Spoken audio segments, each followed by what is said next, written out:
The Last of Us is a game I have been meaning to play for many years. In fact, it was a game I was extremely interested on when it first came out. After all, Naughty Dog is a company that I have been following since the PS2 era, but for whatever reason I never really picked it up. I really wish I would have played it earlier, and I can't wait to share my experience with all of you. So let's get right on with it.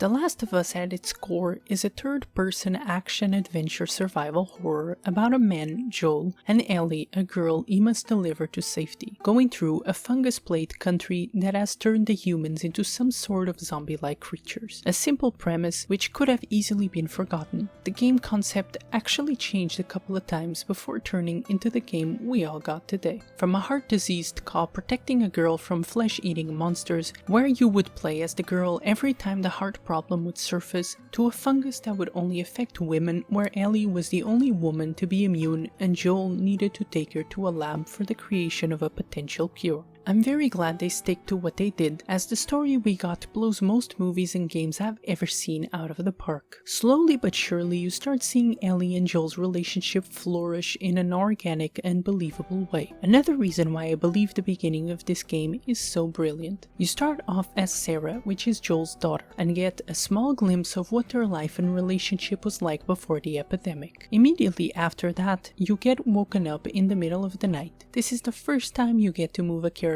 and just as a frightened child, you slowly and carefully look for your dad, eventually seeing him get in the house panicked and watch as he kills one of the neighbors. Both go to the car where Tommy, Joel's brother, is waiting and drives them off. On this ride you control where you look with Sarah and can see firsthand not only the human's selfish reactions, including of Joel's himself, who refuses to stop for a family need, but of others also. Everything is falling apart around you, and after a car accident Sarah is hurt and we switch to Joel, who has to carry her, trying his best to keep his daughter safe. Alas, Sarah gets shot by a military person, and as he is going to finish off Joel, Tommy shows up and shoots him. With Joel holding his dead daughter, the game skips in time and our journey begins.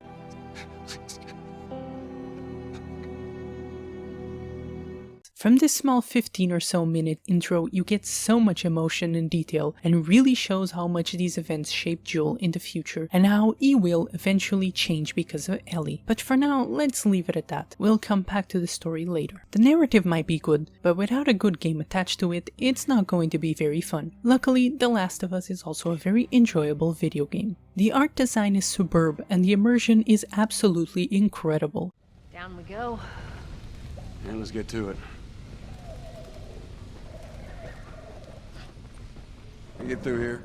The music is very simplistic and really knows when to creep up on you, letting you most of the times just hear the ambient sounds and focus on the characters who constantly chat with each other. This all leads to a very grounded feeling game. With some nice headphones, you can get lost in the world. Let me tell you, trying to sneak through a bunch of infected while hearing those noises they make are some of the most exciting moments of this game for me.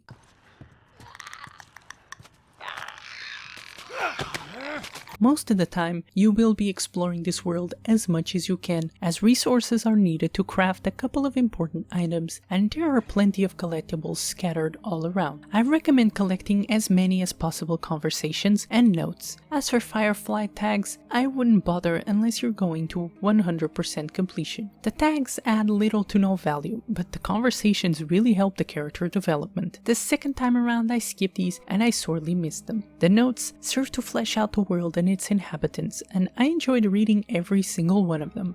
While traversing this land, you will encounter two types of enemies, humans and infected. The humans might have some protection or be from a different faction, but they all behave the same for the most part. The infected are way more interesting, with 4 different types which all act and look different. Runners, which are the weakest of the infected and are the most like humans, attack in sporadic ways. They look pretty much the same as humans. The stalkers, which are the rarest enemy in the game by the way, are much more aggressive and show a more advanced stage of the fungus, even having one of their eyes covered by it. They tend to hide and ambush you when you pass by. The clickers are the most dangerous of all the infected. They are so far gone that their face and eyes are completely covered by the overgrown fungus. Although they are blind, they developed some form of echolocation, and once grabbed, it's an instant death for you. unless you upgrade your shiv abilities. And finally, we have the bloaters, grotesque bloated infected that can throw sacks of spores at you. Trust me, you'll know these ones when you see them. They will also instantly kill you if you get grabbed, but you are only forced to fight them twice, and I found it pretty easy even in grounded mode. Just save some molotovs and or bombs, and usually 1 or 2 molotovs and a couple of bullets is enough to take them down. Despite having to adapt to each enemy accordingly, you will always use the same tools. Whether you sneak up or go guns blazing or a bit of both, it's up to you. Sneaking is simple. You're either spotted or you're not, and there's a sound cue every time you're in an enemy line of sight. You must grab them before they see you, and you will have the option to choke them out, which takes a bit longer to do, or use a shiv to quickly finish off enemies. Of course, shivs are a finite resource that you must craft or find, so you should always consider when to use them. The clickers can't be choked, but they can be stealth killed with a shiv, and if you upgrade, you can even stop their bite with one too. You can also throw bottles or bricks for distractions, but I found that using them as a melee weapon or to throw at an actual enemy's head is way more effective. I wish it was a little bit easier to go hidden again after you get spotted. Particularly with the infected, it seemed to be really hard to drop their line of sight, so once you get found, most of the times you might as well go loud. Once that happens, you have a couple of tools at your disposal. They can all be upgraded either on the upgrade tables you find through the game or by finding specific notes that improve your things. I won't specify all of them, but here's the ones I recommend you upgrade the most. I found the hunting rifle and the revolver to be the most effective weapons when in a straight up fight. I also recommend you upgrade the crossbow, as it's the only way to sneak kill enemies from far, but the best way is just to experiment and see what weapons you like the most. There's no bad weapons, there's just preferences. If you have played Uncharted before, especially the second one, then you'll feel right at home with the shooting. There is no hard lock cover, more like a soft organic one, but everything else feels the same. It even has the same switching hands mechanic and melee combat. Hand-to-hand combat is pretty much the same, and actual melee weapon combat is more of the same but even easier. Because of this, I always try to have a melee weapon, as they are way more powerful than punches and they can actually hurt clickers, which is a great thing.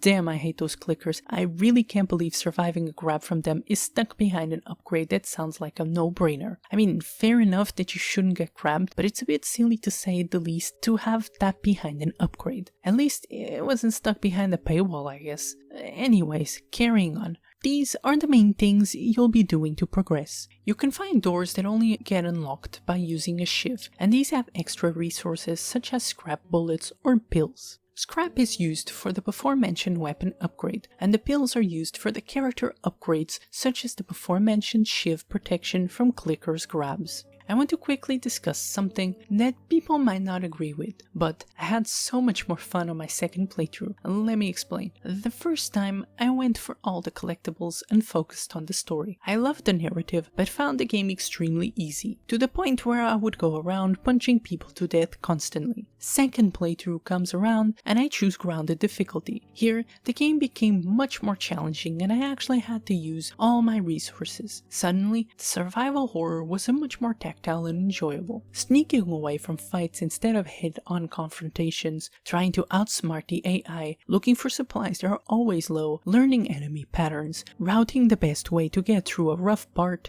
For some reason, that's when the game truly clicked, and it went from a great story in a good game to a great game overall. I can't really recommend Grounded for everyone, but I do recommend Survivor for a second playthrough at least. Trust me, it improves the experience tenfold. A little life hack and trophy speedrun, by the way. In the description I will add a link to a New Game Plus glitch. In summary, it allows you to go into New Game Plus in any difficulty, meaning you can beat the game on easy and go to New Game Plus or Grounded if you really want to.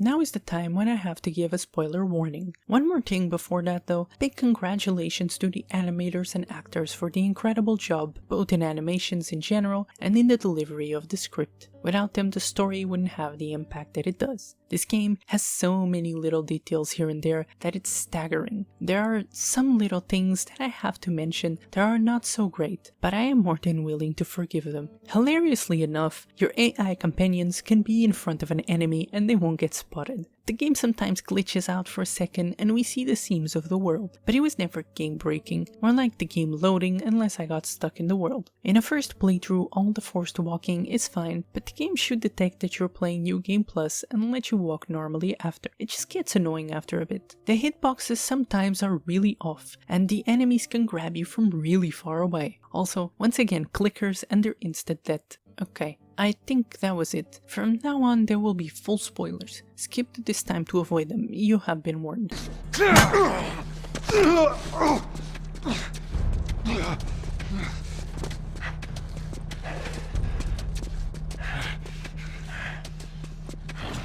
Okay, so first off, I need to talk about Chapter 9. This is probably one of my favorite parts of any game ever. Ellie being alone and David showing up pretending to be friendly and helpful while having bad intentions. The tense and more challenging parts where you play as her are so satisfying. The way she stealth kills just never gets old. The way the characters change and we get to see what each of them go through. Watching Ellie survive while seeing Joel do whatever it takes to find her was just undescribably impactful for me. I really love the way grounded difficulty heightened this feeling as well, as it made Ellie feel even more vulnerable, and it really emphasized the fact that you truly have nothing to defend yourself in the situation. Enough about that, let's wrap up the narrative. So you find the Fireflies, which were your goal all along. They believe they can make a cure for the infected with Ellie's help. Joel finds out to do so, they need to extract something off her head, which means they have to kill her to create a cure. Joel decides he can't let this happen and goes on a killing spree, or not, it depends. So the first time around I did, but on the second one I was playing on grounded and I had to sneak my way through everyone. I don't think it's feasible to go guns blazing at this part, at least not for me. Another reason why I recommend a higher difficulty. This jump-in challenge made the ending of the game feel even more dire, as I had way less resources and I had to get to the end undetected. But finally I did, and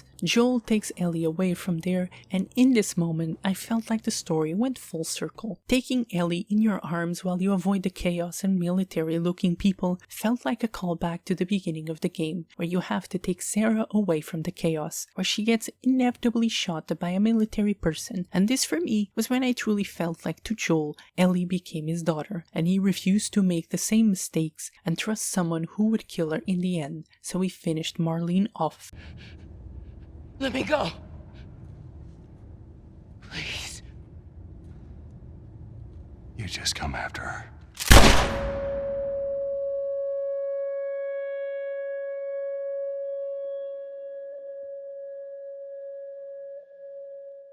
I really liked how in the end Ellie questions if Joel told her the truth about them giving up on the cure, but they don't make it blatantly obvious what she thinks, leaving you to interpret it however you want. In my view, she knows he's lying, but she accepts his answer. Seeing him as a protector and a friend, she understands what and why he did it. But that's just my interpretation. I could be completely wrong. I guess we might find out when the sequel releases, but for now that's what I'm sticking with. Okay.